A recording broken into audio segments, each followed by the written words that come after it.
Buenas noches, bienvenidos a otra edición de La Crónica. En 1990 me regalaron el libro titulado El proyecto del genoma humano, editado por el Consell Valencià de Cultura, que recogía las conclusiones obtenidas en una conferencia internacional celebrada en Valencia 2 años antes. Cuando en 2003 se concluyó la secuenciación completa del genoma humano, empezaron a sacarse deducciones tales como que el ADN de cualquier humano es el 99,9% idéntico al de cualquier otro, independientemente de su apariencia externa. En consecuencia, el concepto de raza es una construcción social, no una categoría biológica. Los rasgos físicos, el fenotipo, son adaptaciones climáticas superficiales que no definen la capacidad intelectual ni el valor moral. La antropóloga Ruth Benedict dijo: el racismo es una respuesta a la inseguridad social, es el dogma, o sea, la creencia impuesta sin pruebas de que un grupo étnico tiene una herencia biológica de superioridad sobre otros. Por su parte, Nelson Mandela escribió en El largo camino hacia la libertad: nadie nace odiando a otra persona por el color de su piel, su origen o su religión. La gente aprende a odiar, y si pueden aprender a odiar, también se les puede enseñar a amar. Hoy vamos a hablar de genética e inmigración para desmontar mitos racistas y xenófobos. Pero antes vamos a entrar en la sección musical de cada programa y hoy nos va a introducir en ella César Alfonso, que es el componente de la banda Apolo, que ya la conocemos de otros programas, y que nos va a presentar a los invitados de hoy. Adelante, César. Bueno, pues el día de hoy tenemos a Aurora Blanco, una cantante y saxofonista que viene hoy acompañada de su padre latino Blanco.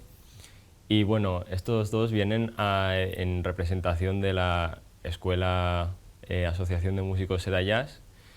Y bueno, me llamó mucho la atención para este programa que vosotros lleváis un tiempo organizando lo que son las Jornadas por Palestina. ¿Podríais explicarnos un poco de qué funciona esto? Sí, pues desde la organización de Seda Jazz y de Jornadas por Palestina, que es otra organización, pues se han planteado 3 jornadas por Palestina. Hace nada hicimos la tercera, donde pues recaudamos fondos, vendemos camisetas, hacemos conciertos y todo el dinero que recaudamos, absolutamente todo, va destinado a familias en Gaza para que puedan pues consumir medicamentos, agua, los básicos para vivir. Una muy buena causa. Bueno, ahora nos vais a interpretar una canción para abrir el programa. ¿Cuál va a ser?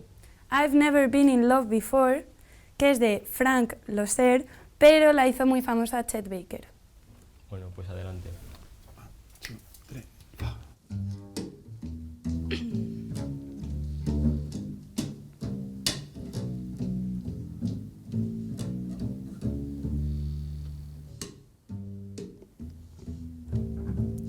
I've never been in love before.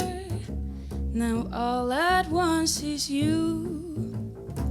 It's you forevermore. I've never been in love before.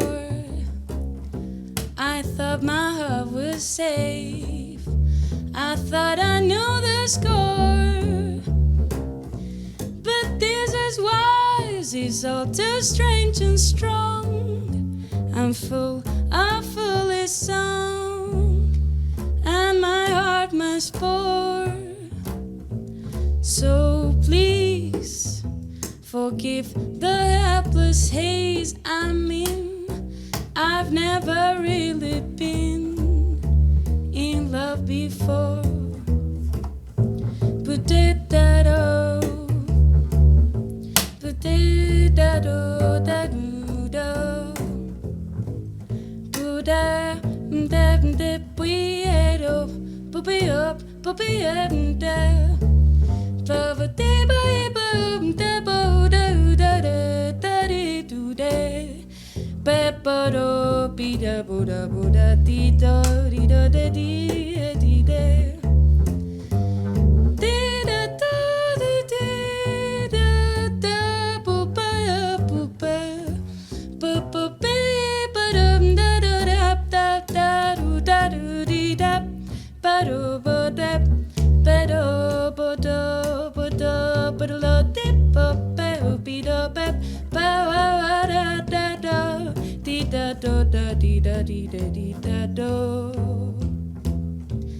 I've never been in love before.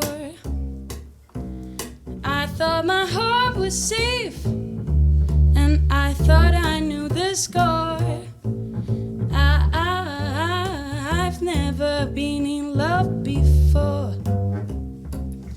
Now all at once is you forevermore. But this is why it's all too strange and strong. I'm full of foolish song, and my song was for. So please, please, please forgive the helpless haze I'm in. I've never been in love before. Been in love before. Been in love before.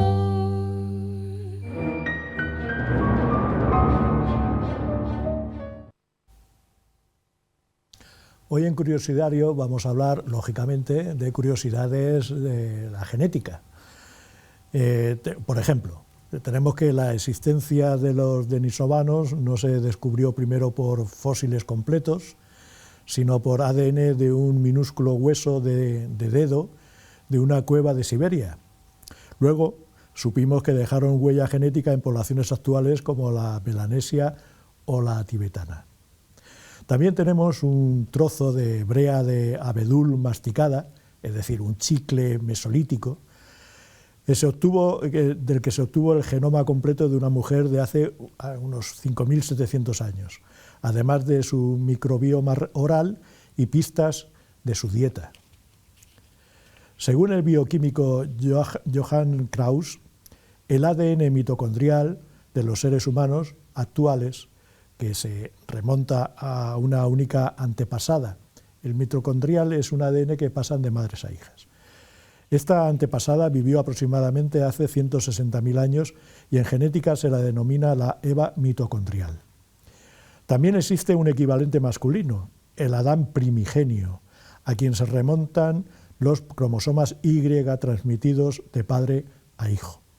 No obstante, Adán vivió casi 200.000 años antes que la Eva primigenia, así que con seguridad podemos decir que no formaron pareja. La diversidad de pigmentación en la Europa mesolítica incluía individuos con piel más oscura y ojos claros, tal como demuestra el conocido como Cheddar Man, hombre de Cheddar, que vivió hace aproximadamente 10.000 años en la actual Inglaterra. El análisis de su ADN reveló que tenía ojos azules, cabello rizado y piel oscura.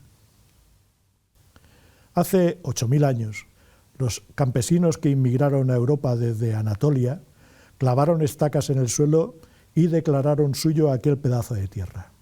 Así pues, dice Kraus, los enemigos de la movilidad humana, si quieren argumentar desde un punto de vista protohistórico, tienen que remitirse a una importación cultural debida a una de las mayores oleadas migratorias de Europa. Y ya por último, otra curiosidad. Hace entre 5 y 7.000 años, en muchas regiones cayó drásticamente la diversidad de cromosomas Y, mientras el ADN mitocondrial se mantuvo variado. Esto fue así porque hubo sociedades patrilineales guerreras, patriarcados, en donde el hombre tenía varias mujeres, donde pocos linajes masculinos tuvieron muchísima descendencia. Y hasta aquí el Curiosidad de hoy.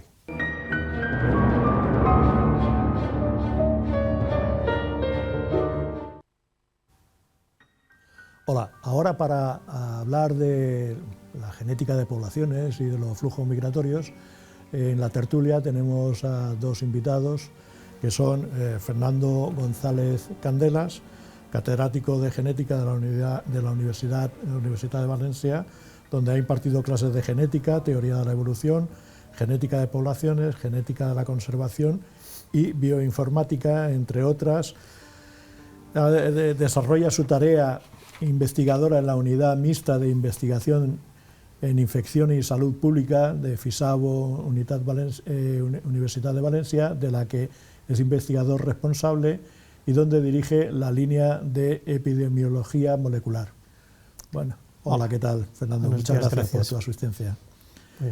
Y también tenemos con nosotros a Albert Mora Castro, profesor titular del Departamento de Sociología y Antropología Social de la Universitat de Valencia, trabajador social, sociólogo, doctor en Sociología e investigador del Instituto de Derechos Humanos de la Universitat de Valencia. Sus principales líneas de investigación se han centrado en el estudio de los procesos de exclusión e inclusión de las personas de origen inmigrante, el racismo, la discriminación, las políticas migratorias y de integración y el fomento de la interculturalidad, siempre desde un enfoque de derechos humanos. Hola, Albert. Es correcto, ¿no? Es correcto. El resumen que he hecho de tu currículum. Bien, bueno, pues como decía, vamos a mantener durante unos minutos una charla sobre el tema de los flujos migratorios que se están produciendo y se han producido, y sobre la genética de las poblaciones, con la idea de que nuestros televidentes tengan más información, y fidedigna, por supuesto, de todo lo que ha supuesto estos flujos migratorios en Europa, en España y en el mundo. Y de alguna forma, pues relacionarlo con lo que está pasando actualmente, si lo que estamos ahora viviendo son también flujos migratorios importantes o no dentro de lo que es la historia de la humanidad, o no tanto, y si, bueno, la repercusión que pueda tener, y sobre todo si podemos hablar de si hay un cambio cultural posible como consecuencia en Europa y en España como consecuencia de todos esos flujos migratorios. Albert, ¿tú crees que la movilidad forma parte de la naturaleza humana? Yo creo que sí. Esto, toda la gente que ha estudiado la historia de las migraciones, el propio Fernando nos lo podrá explicar después mucho mejor.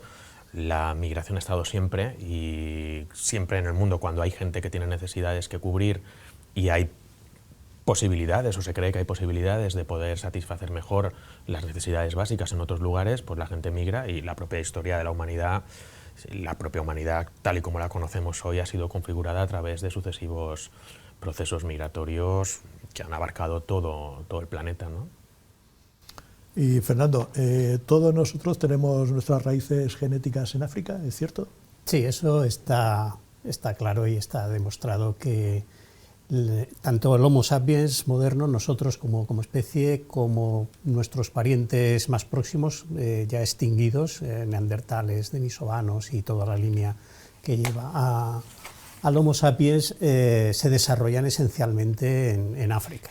Desde allí, a lo largo de la historia, como comentaba Albert, a lo largo de la historia y sobre todo de la prehistoria, se han producido movimientos de migración que desde África pues han llegado a que nuestra especie pues ocupe prácticamente todos los continentes. Dejaremos la Antártida todavía como continente virgen de especie humana, a pesar de las incursiones que tenemos allí. Pero sí, esto es esencial con nosotros.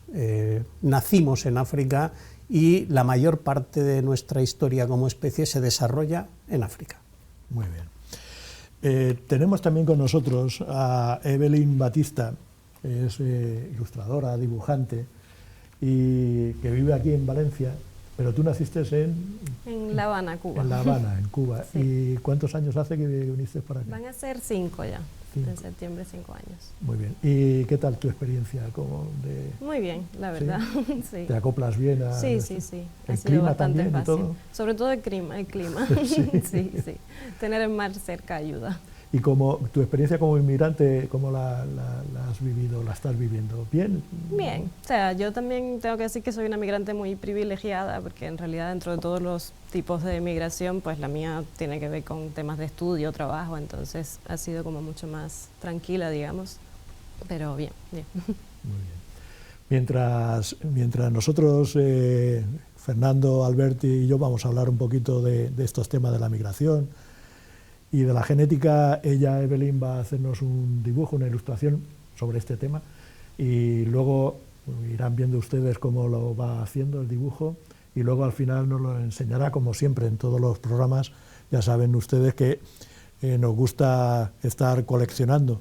Cada vez invitamos a un dibujante para que nos ilustre cada programa y luego pues ya veremos qué hacemos con esa colección.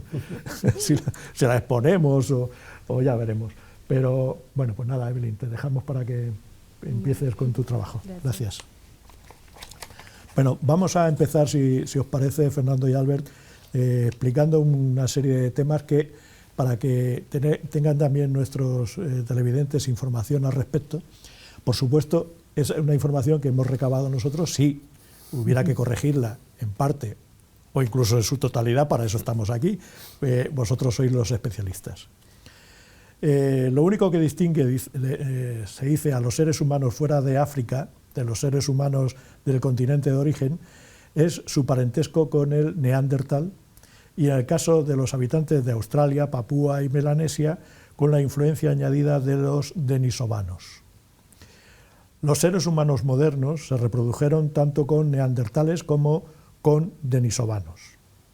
Las poblaciones no africanas portan entre el 1 y el 2% de ascendencia neandertal, con efectos en inmunidad y piel. Los europeos entre un 2 y un 2,5%. Los aborígenes de Australia y Papúa son descendientes de neandertal y denisovano en aproximadamente un 7%. Y hay un tema que a mí me ha parecido particularmente interesante, es anecdótico, pero me parece muy interesante, que es que los tibetanos, un fragmento denisovano de una proteína le contribuye a que tengan una mayor adaptación a la altitud, es decir, cómo las mutaciones genéticas, ¿verdad?, ayudan a que el ser humano se aclimate a su hábitat. Los europeos obtuvieron su piel algo más gruesa, probablemente del neandertal, tal vez porque protege mejor del frío que la piel más fina de los africanos. La piel oscura fue en un principio una adaptación. Dicen Johann Krauss y Thomas Trepp, autores de El viaje de nuestros genes, que, textualmente, nuestro primo, el chimpancé, tiene la piel blanca por debajo de su pelaje negro. Cuando el ser humano se deshizo de su pelaje, parece que el color de su piel se adaptó para proteger del sol al cuerpo lampiño. Ya solo por este motivo, es una gran estupidez tomar el color de la piel como justificación de cualquier jerarquía evolutiva, a no ser que los de piel clara pretendan reclamar para sí una conexión genética especial con los chimpancés, que podría ser, que hubiera algunos. Fernando, ¿esto es así? Sí, esto es evidente, que aunque no nos lo parezca, porque nos fijamos más en la apariencia externa, y los chimpancés, evidentemente, al tener pelo negro, pues parecen que tienen oscura su fisonomía exterior, pues bajo el pelo, pues evidentemente tienen piel. Esto no, como todos los mamíferos tienen piel, y esa piel no está pigmentada, porque no les hace falta una pigmentación que les proteja de la radiación solar, porque ya están cubiertos completamente por pelo. La especie humana pierde el pelo como una consecuencia del cambio a una locomoción bipedal. Cuando nuestros ancestros abandonan la zona limítrofe con la selva y se adentran más a una vida en la sabana, Sufren varias adaptaciones. Una ya venía desde hacía tiempo, que es el bipedismo, el poder caminar erguidos, pero esto implica toda una serie de consecuencias a todos los niveles, anatómicas, fisiológicas, y entre otras cosas pues sabemos que permite el mayor desarrollo cerebral por liberar las extremidades anteriores para manipular objetos, para manipular cosas, pero una de las adaptaciones en este caso relevante es el poder desplazarse por la sabana. Pero claro, la sabana no es precisamente un territorio o una zona en la que la insolación no juegue un papel tan relevante. Entonces, hay varias adaptaciones que permiten el desplazamiento en la sabana de forma sobre nuestras piernas. Y una de ellas es la pérdida de pelo. La pérdida de pelo facilita la transpiración. Y gracias a la transpiración podemos realizar esfuerzos prolongados bajo condiciones físicamente o climáticamente estresantes, cosa que prácticamente ningún otro mamífero puede hacer. Seríamos, por así decirlo, somos como especie los campeones de la resistencia a largo plazo en locomoción y en carrera.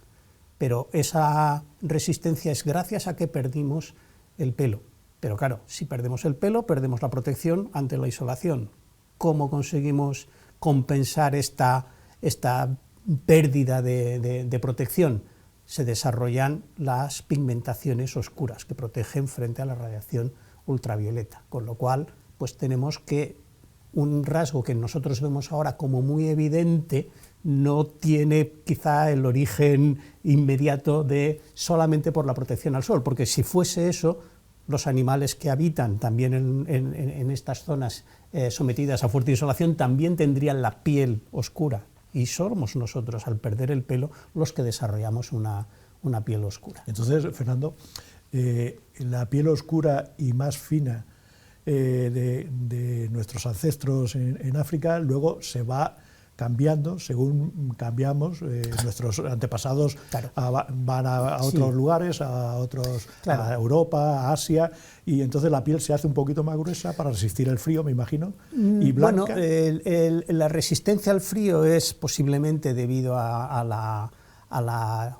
mezcla, hibridación con neandertales. Hay un rasgo que proviene de ellos, sí, en las zonas genómicas en las que tenemos restos de genoma de neandertal. Parece que están algunos de los genes que influyen sobre el grosor de la piel, y luego por otro lado en general no hay ningún rasgo que sea bueno en todas las circunstancias, en todos los sentidos, y la piel oscura impide una síntesis de vitaminas que se facilita con la piel más clara. A medida que te alejas de la zona donde la piel oscura tiene ese efecto beneficioso de protección, tienes que ir compensando la pérdida de síntesis vitamínica, de vitamina D, creo recordar, que impide o dificulta la piel oscura. Por tanto, cuando ya no hay tanta insolación, la piel no tiene la fuerza selectiva importante de protección y pasa a tener otras consideraciones, otros factores, entre ellos pero también para tener, por ejemplo, la vitamina D de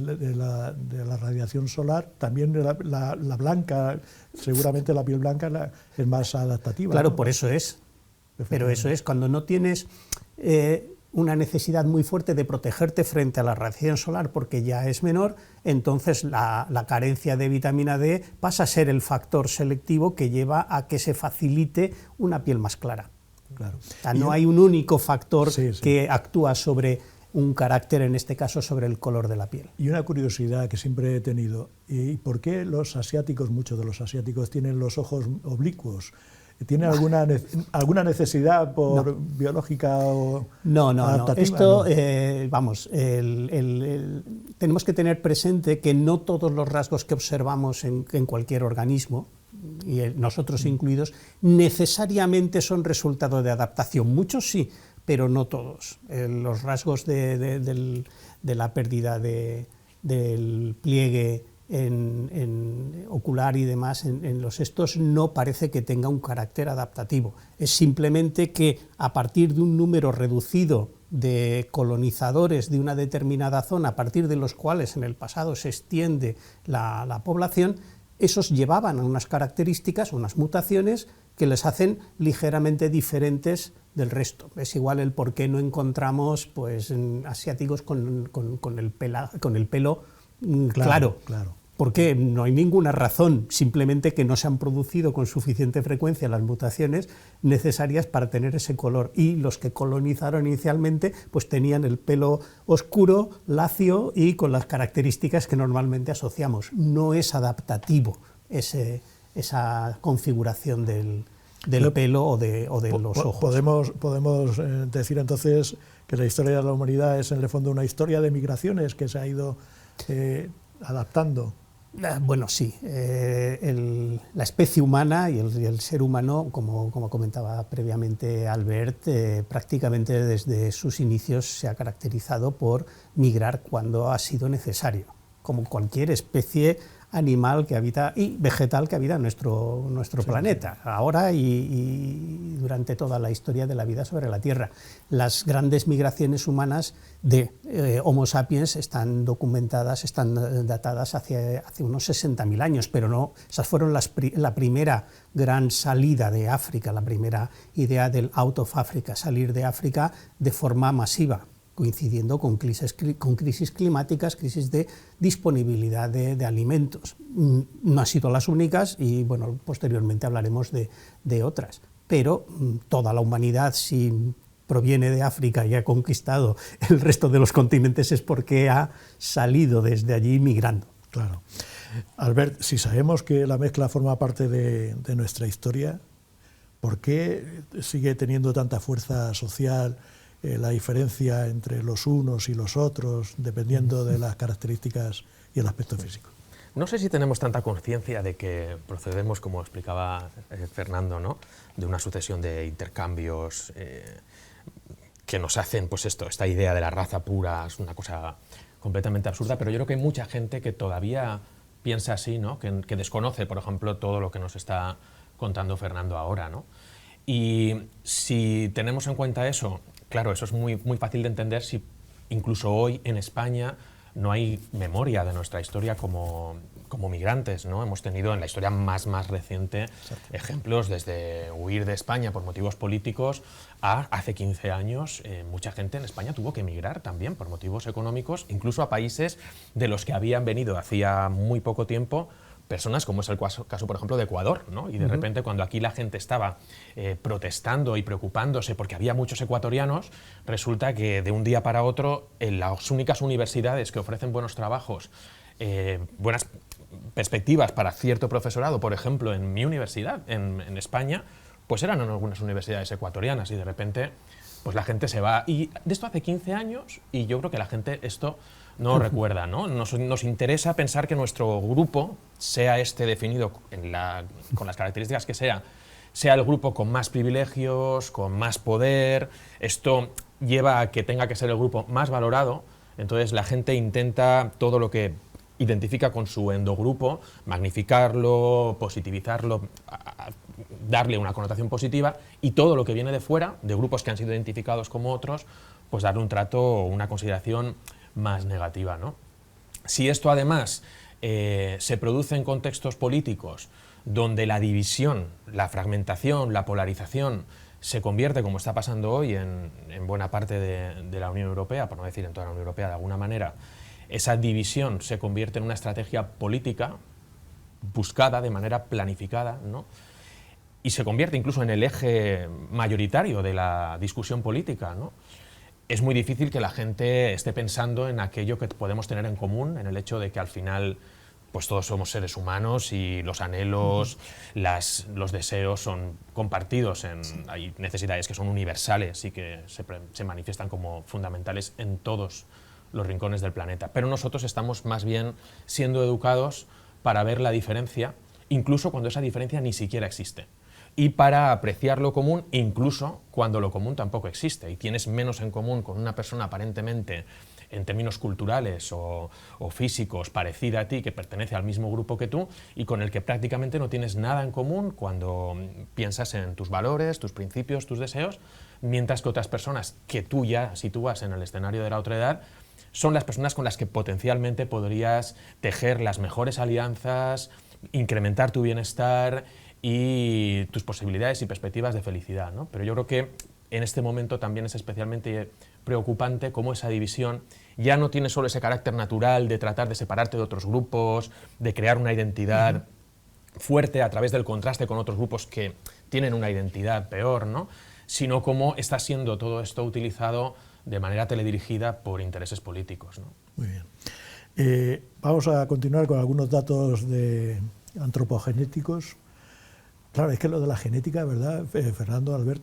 Desde que la genética desde hace unos años para acá ha generado un léxico, un vocabulario tremendo, ¿no?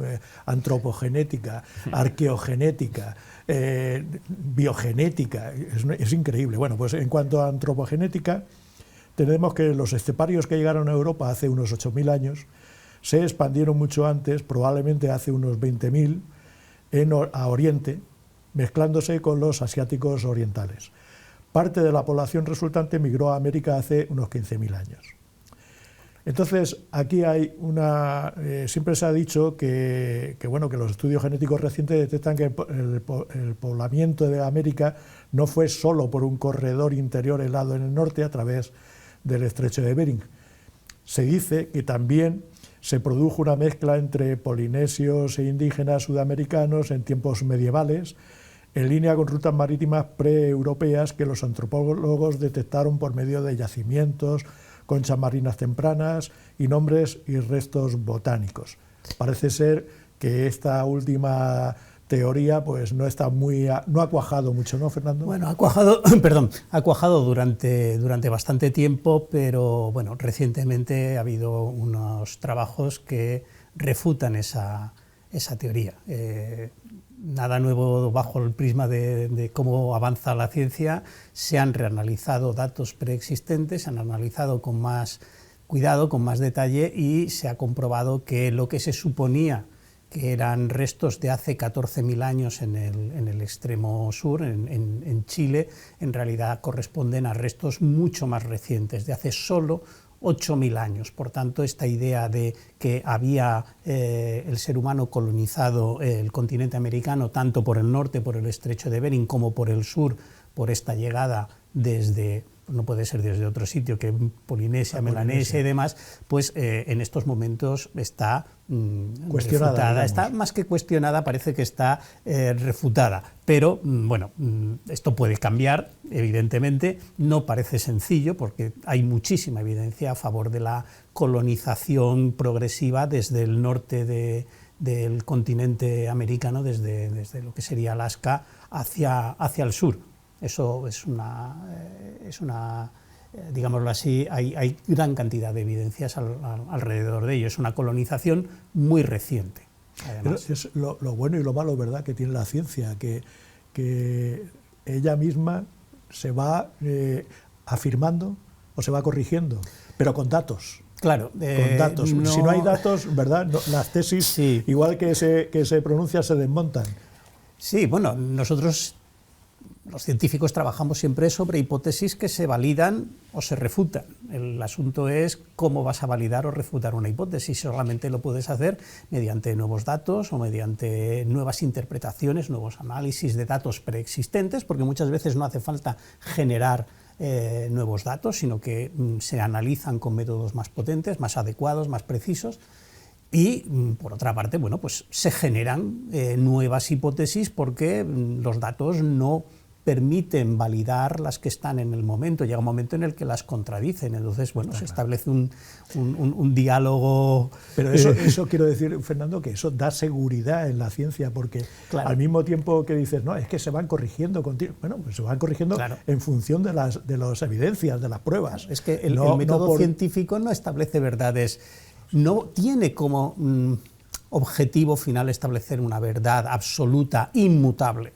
Exacto. Vamos a entender el mundo que nos rodea en función de la información que tenemos, las teorías que hemos podido desarrollar, y mientras no tengamos una nueva información que contradiga o no apoye suficientemente las teorías que nos existen, nos vamos a quedar con las teorías con las que podemos coexistir y convivir y funcionar a todos los niveles, porque no solamente el nivel del conocimiento, sino que luego se traduce en pues, tecnologías, en logros tanto materiales como sociales o culturales. Entonces, la ciencia es un método de conocimiento, no es verdad absoluta.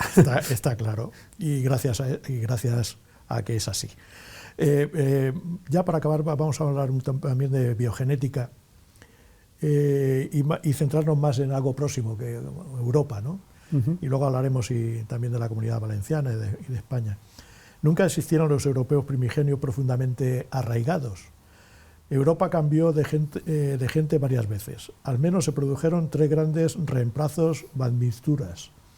Hace unos 9.000 años, a cazadores-recolectores mesolíticos que reemplazaron a los neandertales. Hace unos 8.000 años vinieron agricultores neolíticos de Anatolia. Y hace unos 4.800 años vinieron otros inmigrantes, también agricultores, que procedían de la estepa póntica, en la edad del bronce. Es decir, la Europa actual es un mosaico de esas 3 ascendencias en proporciones variables, Fernando.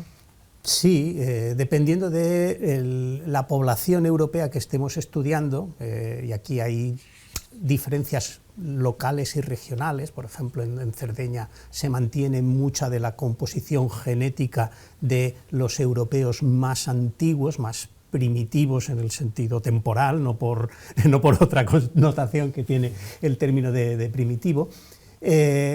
Y en otras zonas, sobre todo en Centro Europa, pues el reemplazamiento ha sido cada vez más intenso. ¿Esto qué quiere decir? Quiere decir que nosotros encontramos diferencias en la distribución de los variantes genéticos. No quiere decir que encontremos un gen o un variante de un gen exclusivamente en una población, sino que lo que vamos viendo es, digámoslo así, una mezcla paulatina en la que componentes más antiguos poco a poco van siendo reemplazados, sustituidos por los componentes genéticos más modernos. Pero eso no quiere decir que necesariamente se extingan o desaparezcan por completo, porque las migraciones normalmente van acompañadas también de mezcla con la población preexistente. Hay también excepciones, pero son eso, excepciones. Normalmente estas grandes migraciones no son, como nos podemos imaginar, una conquista a sangre y fuego en el que los recién inmigrados eliminan a toda la población existente. No ha funcionado así la humanidad. Esto no es la forma habitual de funcionamiento. Esto no quiere decir que en alguna isla, en alguna zona más o menos recóndita, aislada, algún grupo sí que haya logrado o conseguido exterminar, pero normalmente eso no es lo que se busca. No se busca la exterminación del existente. Es más, durante estas migraciones la evidencia sugiere que hubo coexistencia, pero hay unos grupos que por sus prácticas culturales y sociales tienen más éxito que los previos, y ese mayor éxito se demuestra en que van ganando terreno, van consiguiendo cultivar en zonas más amplias. El que no se adapta a esta nueva forma de subsistencia, pues poco a poco va viendo cómo su población mengua. Pero no quiere decir que desaparezca, porque las hibridaciones se han producido pues tanto en estas que decimos recientes en Europa, como cuando estábamos hablando de la hibridación entre humanos modernos y neandertales, humanos modernos y denisovanos. No había suficiente barrera genética como para impedir la interfecundación entre estos grupos. Evidentemente, se produjo la interfecundación y además no simétrica. No era igual ser hombre neandertal y mujer humana moderna que ser mujer neandertal y varón humano moderno. Hay trabajos ya muy recientes que apuntan a que no era exactamente lo mismo, y hay asimetría en el tipo de apareamientos que se producen, por ejemplo. Eso también nos lo da la genética. Sí, sí. O sea que hay muchos... la genética... afortunadamente, que desde el punto de vista de un profesor de genética, está y dará todavía juego para mucha, digámoslo así, profundidad o profundización en nuestra propia historia. Entonces, gracias, Fernando. Si esto es así, Albert, siendo esto así, ¿por qué se mantiene ese mito de pureza, por ejemplo, europea, frente a los flujos migratorios que vienen de otros continentes, de otros lugares? Si siempre ha sido así, si además la mezcla es lo que ha enriquecido a la humanidad, ¿por qué esa discriminación real? Tú, como experto en estos temas, aquí ya hablando de Europa, pero también más concretamente de la Comunidad Valenciana, que es nuestro ámbito, ¿a qué crees que es debido todavía esa, perdonadme la expresión, esa cerrazón hacia un hecho que es incuestionable, que es que la mezcla nos enriquece? Claro, yo creo que tiene que ver con lo que hablábamos hace un momento, ¿no? Y con esa incapacidad para reconocer en el otro, ¿no?, a alguien que es como tú, ¿no?, y con el que puedes construir y tejer alianzas, ¿no? Cuando esa separación es tan grande entre los españoles y los extranjeros, los blancos y los negros, antes Evelyn hablaba, ¿no?, los cubanos y las cubanas, que tampoco se ven igual, y las personas de Nigeria. Y los cristianos y los... Claro, los cristianos y los musulmanes. Entonces, estamos en una sociedad tan polarizada en este momento, pero bueno, cuando no lo era tanto, hace 30 años, cuando yo empecé a trabajar en esto, ya la discriminación existía, la discriminación racial, la discriminación étnica, y es algo que nos viene preocupando desde hace mucho tiempo, ¿no? Yo creo que hay un problema, las cosas que nos está contando Fernando hoy, mucha gente las desconoce en esta medida, ¿no? Las reflexiones que hacíamos antes sobre el hecho de que no es que seamos el fruto de la historia de las migraciones, sino que cualquiera de las personas que hoy en día se manifiestan abiertamente contrarias a la inmigración y se dedican a discriminar a las personas que aparentemente son muy distintas a ese nosotros también imaginado, ¿no? Una buena parte de ellas, por no decir todas, seguro todas, si tuvieran la oportunidad de huir de este país en el momento en el que este país no les ofreciera las condiciones de vida que necesitan, todo el mundo se iría, ¿no? Y yo creo que esta es una reflexión que la gente no hace, ¿no? Porque también de alguna forma estamos siendo conducidos a esta imagen de los inmigrantes como si fuera además ya no algo distinto a nosotros, sino algo incluso algunos compañeros como Javier de Lucas, catedrático de Filosofía del Derecho en nuestro instituto, ¿no?, como si fueran subhumanos, como personas que tienen una condición humana inferior. Y pues Goffman, otros autores han explicado cómo esto permite estigmatizar al otro de una forma que acaba siendo visto como menos humano y por tanto los derechos humanos en este sentido le corresponden también en menor medida, ¿no? Gracias, Albert. Sí. ¿Querías puntualizar? Sí, no es puntualizar, sino quería simplemente plantear que desde el punto de vista biológico, sí, muy brevemente, tengo que decir que sabemos desde hace ya bastante tiempo que la diferencia que hay entre dos seres humanos cualesquiera que habitan incluso en poblaciones alejadas, la gran mayoría de la diferencia se debe a diferencias dentro de su grupo poblacional y no tanto a diferencias con los otros grupos. Es decir, entre el 85% de las diferencias entre dos seres humanos de poblaciones distintas se deben a que dentro de una misma población cada uno de nosotros somos diferentes unos de otros. Y solamente un 15% es lo que añade el pertenecer a otra población que puede ser más alejada. Ese es un dato. Y el otro dato que quería comentar es, desde nuestra perspectiva europea occidental, no somos conscientes de que la población continental más diversa, con mucha más diferencia que la que nosotros podemos tener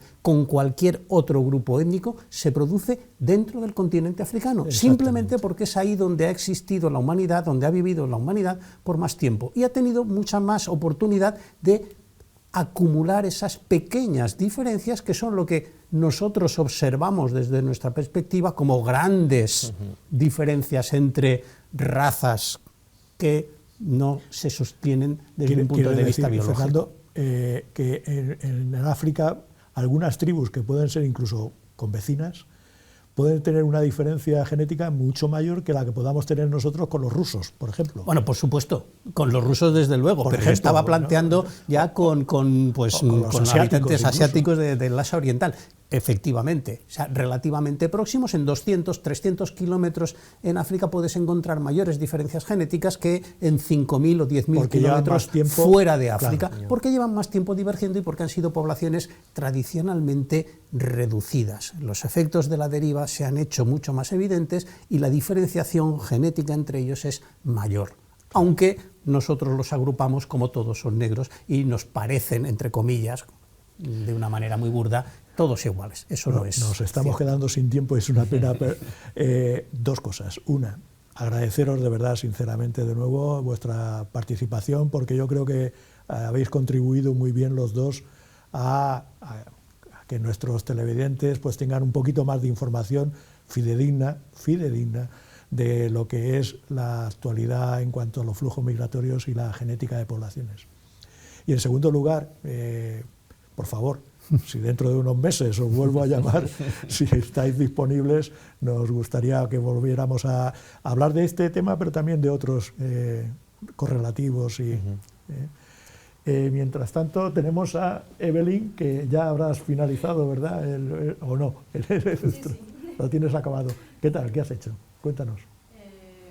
Bueno, nada, un personaje que carga con esta mochila que es la casa y que uno siempre arranca de raíz, que creo que es una cosa que todos como migrantes de una manera u otra sí que cargamos con eso, que es la idea de salir de donde perteneces y tener que llevar lo tuyo pues a otro sitio. Muy bien.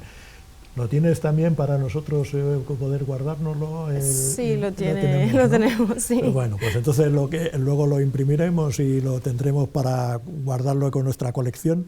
Y así, no sé si este es el 7º o 8º programa, bueno, pues ya vamos teniendo una coleccioncita humilde, pero muy interesante y muy diversa, que es lo importante. Pues muchísimas gracias a los tres y de verdad espero que esta tertulia haya gustado. Ahora nosotros vamos a despedir con la segunda canción que van a tocar, a interpretar Aurora y Latino Blanco, y nos despedimos hasta el próximo programa. Como siempre, esperamos que les haya interesado mucho y les esperamos para el siguiente. Mientras tanto, por favor, sean felices.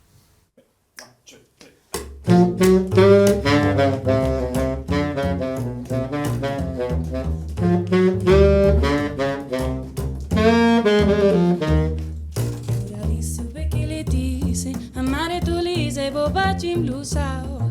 Eu prefiro viver tão salsinho, som do lamento do meu violão. Doralice, vê que ele disse, olha essa embrulhada que vou me meter. Agora, amor, Doralice, meu bem, como é que nós vamos fazer? Doralice, vê que ele disse, amar é tolice, bobagem blusal. Eu prefiro viver tão salsinho, som do lamento do meu violão. Doralice, vê que ele disse, olha essa embrulhada que vou me meter. Agora, amor, Doralice, meu bem, como é que nós vamos fazer? Um belo dia você me surgiu, eu quis fugir mas você insistiu. Algo na coxa bem cantava me avisando, até parece que eu estava adivinhando. Bem que não queria casar contigo, bem que não queria enfrentar esse perigo. Doralice, agora você tem que me dizer como é que nós vamos fazer.